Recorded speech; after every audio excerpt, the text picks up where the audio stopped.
What's going on, guys? It's Jimmy here. Take a look here at companies in trouble here in multiple different ways here that you might not know about. Okay, first up, Bank of America, one of the largest banks here in the country, hit with $250 million in fines, penalties, and refunds for, quote, double dipping fees and also fake accounts here. Let me know in the comments if you use Bank of America, if you know about this, if you had this happen to you here. Millions of people use Bank of America, and this is not a good thing here. Check this out. And Bank of America is not the only bank that has had these problems. This is just the latest in the string of banks here, right? Yeah, the banking industry, an absolute nightmare right now.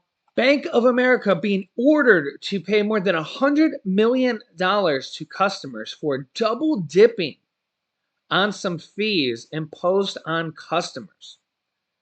This is because banks do anything they can until they get caught. Does that sound familiar?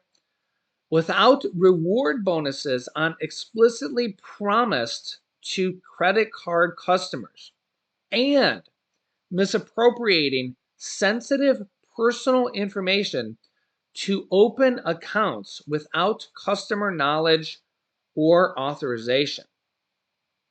Yike, misappropriating sensitive personal information to open accounts without customer knowledge or authorization.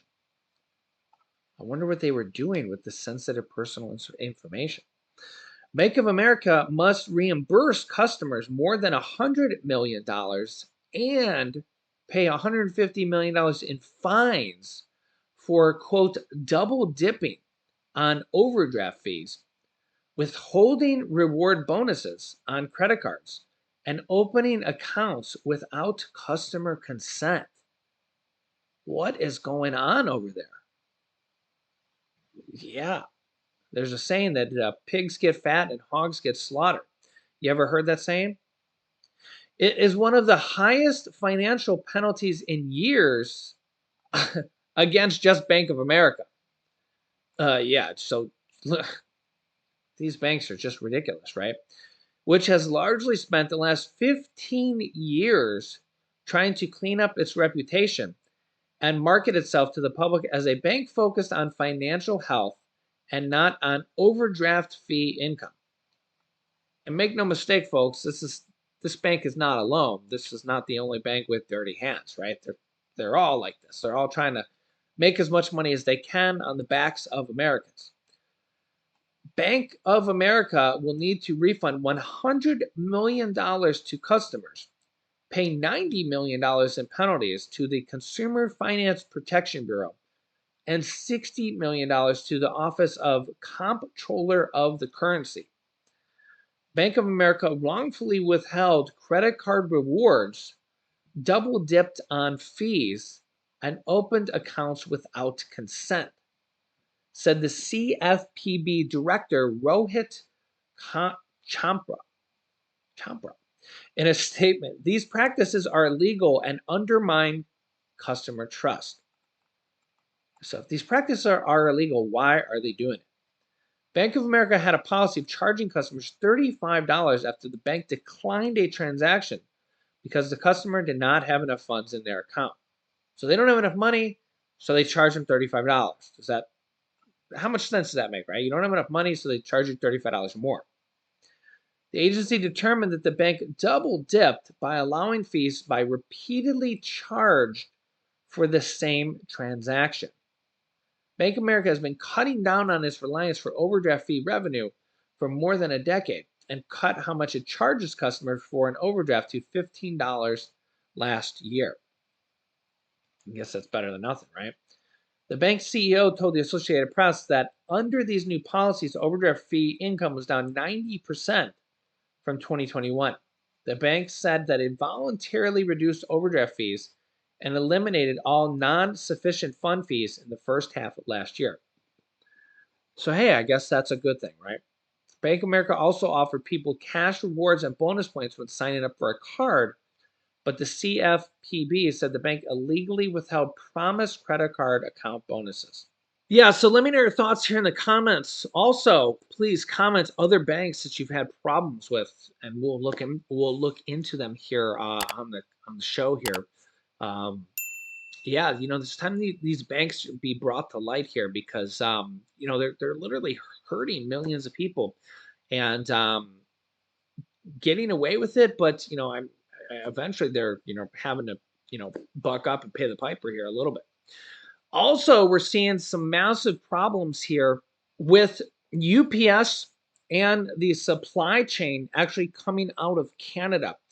340,000 UPS workers could go on strike here at the end of the month as they have not come to an agreement.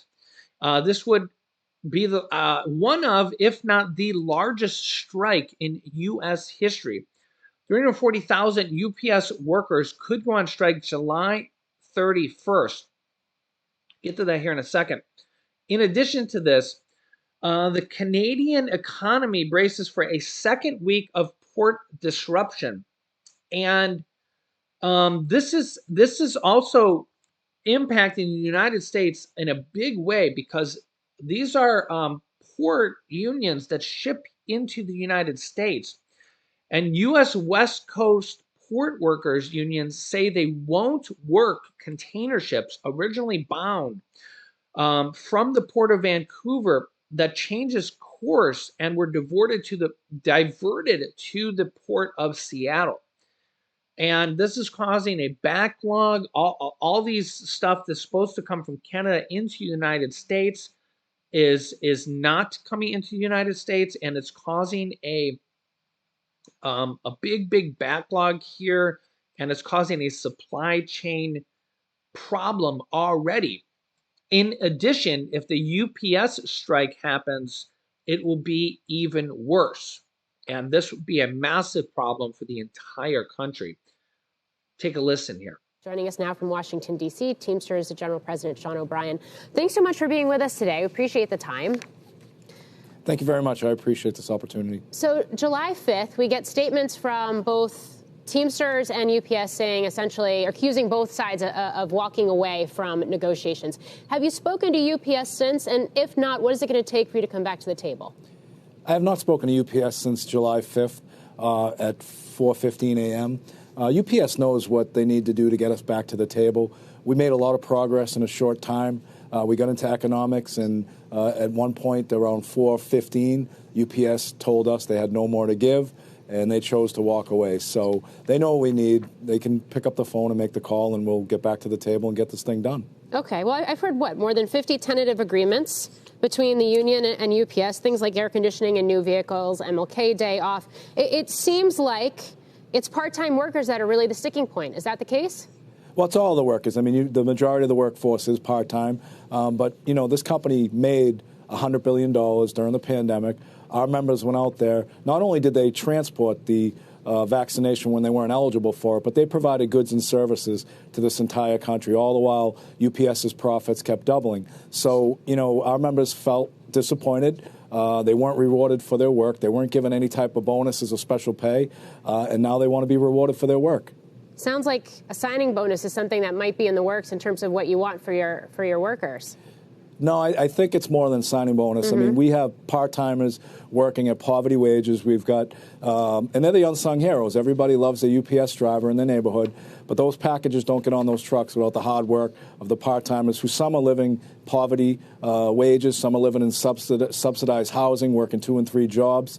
It's a tough job, and we need to be rewarded for it, and our members are standing up and they're ready to fight. 100,000 part-timers at UPS make less than $20 per hour. UPS is on this propaganda campaign where they're saying they're making over $20 per hour. That's not true. Yeah, I mean, UPS would say and has said that part-time workers are averaging $20 an hour after 30 days, that they get health care coverage that they don't have to pay premiums for. They get access to a pension. You're saying that's not the case?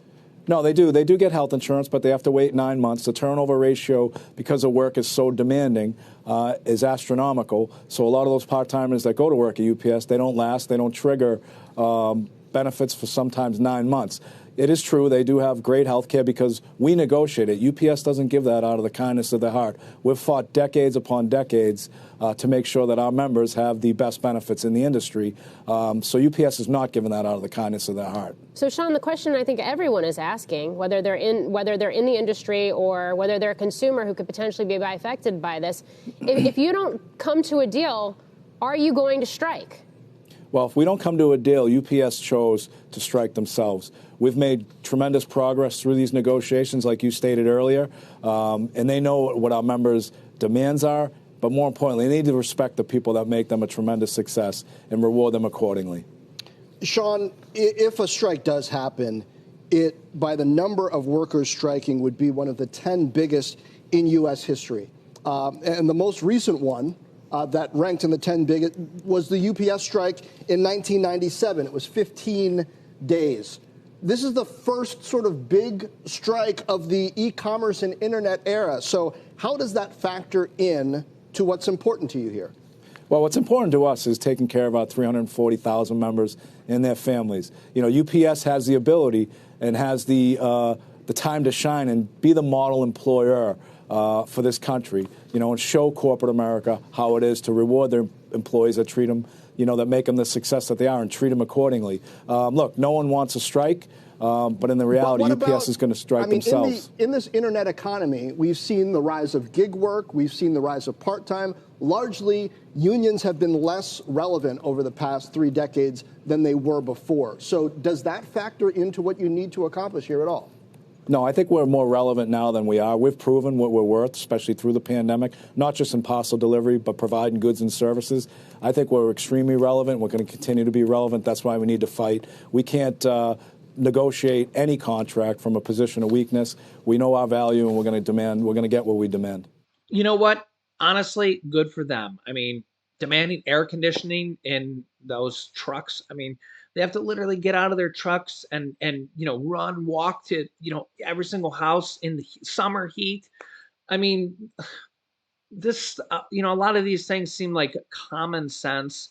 And I mean, nowadays when you look at let me see here, you know, $40, or I'm sorry, 40 hours a week times even $20 an hour is $800 a week times 52 weeks is $41,600. We'll call it $42,000 a year.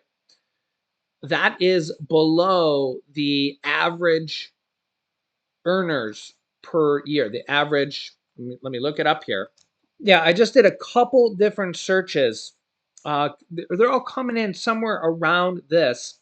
The average median weekly earnings of full-time workers, $57,000 a year. So to make $42,000 a year is below the average or the median income. So we got to remember, inflation's been picking up here several years now. And, you know, you got to be making like $1,000 a week nowadays to be average or median income. So when you make $800 a week or $20 an hour, you're actually below the average or the median. Now remember, you can actually go to places like Walmart or Amazon, and their starting salary for anybody that just walks in off the street, even some places like Kohl's and stuff, you can get $15 an hour for a starting, you know, wage. So you guys can let me know your thoughts here on this in the comments section. But I'll keep you up to date here with everything going on here in our country and around the world. Make sure to click the subscribe button down below and the bell icon so you don't miss out on any new videos that come out here every day at 10 a.m., 3 p.m., and 8 p.m. Eastern Standard Time here on our YouTube channel. Thanks for liking and sharing these videos. Click here to see curfews beginning in the United States right now. And the Netherlands government just collapsed, and the US has the exact same problem. Click on one of those videos next. Thanks for watching, guys, and I'll see you in the next video.